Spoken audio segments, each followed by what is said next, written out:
tal? ¿Cómo están? Hoy vamos a trabajar con las ecuaciones diferenciales de Cauchy-Euler. Estas ecuaciones diferenciales se parecen mucho a las que ya hemos trabajado, pero tienen características que las diferencian. Esa característica es que aparece una función x elevada a la n, x elevada a la n menos 1 y así sucesivamente, x cuadrada y x. Observen que esa potencia es la del mismo grado que la derivada. ¿Ya vieron? X cuadrada biprima, x prima, x a la n menos 1, la n menos 1 derivada, x a la n, la enésima derivada. Esa es la gran diferencia que tiene con las otras. Aquí a sub n menos 1, a sub 2, a sub 1 y a sub 0 son coeficientes constantes, y otra cosa es que f de x es una función que es igual a 0. Es decir, la ecuación diferencial de Cauchy-Euler en sentido estricto la vamos a trabajar como si fuese homogénea. Vamos a proponer una solución. Esta solución que sé que sería solución para esta ecuación diferencial de aquí, pues sería y igual a x a la m. Nosotros nos vamos a limitar solamente a trabajar con las ecuaciones de segundo grado. Pero por supuesto que este método es aplicable para n derivadas. Entonces, tendremos que derivar en sentido estricto dos veces. Aquí tengo la primera derivada, segunda derivada, tercera derivada y así sucesivamente para cualquier grado de derivada. Nosotros solamente vamos a trabajar con esta y con esta. Entonces, ¿qué sigue? Bueno, pues ya que tenemos nuestras derivadas, pues lo que tendríamos que hacer es sustituir en la ecuación diferencial que queremos trabajar. En este caso sería, esto de aquí corresponde, fíjense bien, en esa sustitución lo que nosotros hicimos es, por la biprima sustituimos lo que valía la biprima, por la prima sustituimos lo que valía la prima, y obviamente la función que nosotros consideramos es la que tenemos acá arriba. Entonces, ¿qué nos queda? Bueno, pues lo que vamos a tener que hacer a continuación es trabajar los exponentes y trabajar los coeficientes. Es decir, vamos a multiplicar x cuadrada por x a la m menos 2. Vamos a trabajar con x a la m menos 1 y esta expresión. También podemos algebrear un poquitillo ahí con las m's. Entonces nos quedaría algo de este estilo. Entonces, trabajando con esos exponentes, observen que como tenemos la misma base, entonces lo que hacemos es sumar directamente las potencias. Es decir, base x, cuando yo multiplico esas x, pues entonces es este 2 más este exponente. Entonces tendríamos m menos 2 más 2. En este caso sería m menos 1 más 1, y en ese caso pues ya no tenemos nada. También hicimos la multiplicación de m por m y de m por menos 1, quedando esta expresión de aquí.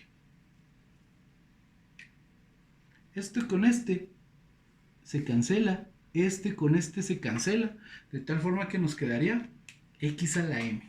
Entonces nos quedaría esa expresión.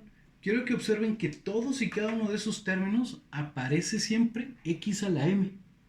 Aparece x a la m, x a la m y x a la m.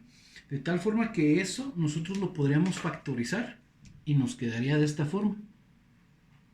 X a la m que multiplica a sub 2 por m cuadrada menos a sub 2 por m más a sub 1 por m más a sub 0, y esto tendría que ser 0.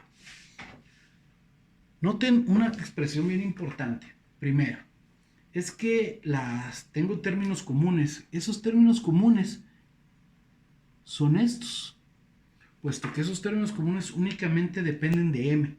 Tengo una m cuadrada y tengo un término sin m, es decir, el que es a sub 0. Entonces, esa ecuación se tiene que cumplir sí o sí.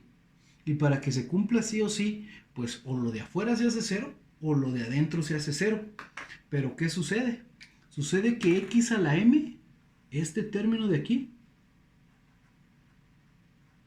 nunca será 0. Ese término de ahí nunca va a poder ser 0. ¿Eso a qué nos lleva? Eso nos lleva a que tendríamos que trabajar con todo lo que está dentro del paréntesis. Y todo lo que está dentro del paréntesis, pues ¿qué creen?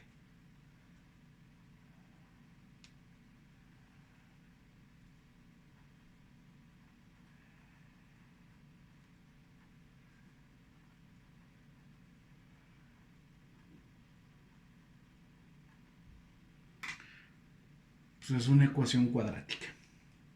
Y esa ecuación cuadrática, nosotros por supuesto que ya la sabemos resolver. Y sabemos que van a ocurrir tres casos, o que podrían ocurrir tres casos. Primer caso, raíces diferentes. Segundo caso, raíces iguales. Tercer caso, raíces complejas. Entonces, al resolver nuestra ecuación cuadrática podrían suceder tres cosas. El caso 1, raíces diferentes. Caso 2, raíces repetidas. Caso 3, raíces complejas. En este caso, fíjense que aquí tenemos la solución si fuesen raíces diferentes. C sub 1 por x a la m1 más C sub 2 por x a la m2. En el caso de que las raíces fueran repetidas, tendríamos C sub 1 por x a la m1 más C sub 2 por x a la m1 por el logaritmo natural de x. Y en el tercer caso, que sean raíces complejas, nosotros tendríamos x elevado a la alfa. Recordemos que alfa es la parte real por C sub 1 coseno de beta logaritmo natural de x más C sub 2 seno de beta logaritmo natural de x. Tomé únicamente el signo más por mera practicidad, pero acuérdense que aquí va a aparecer un más menos. Nosotros trabajaremos con el más para no tener ningún problema. Muy bien, muchachones, pues hasta aquí le dejamos con las ecuaciones diferenciales de Cauchy-Euler. En lo sucesivo haremos algún ejemplo para que vean cómo funciona y cómo se aplica lo que acabamos de revisar.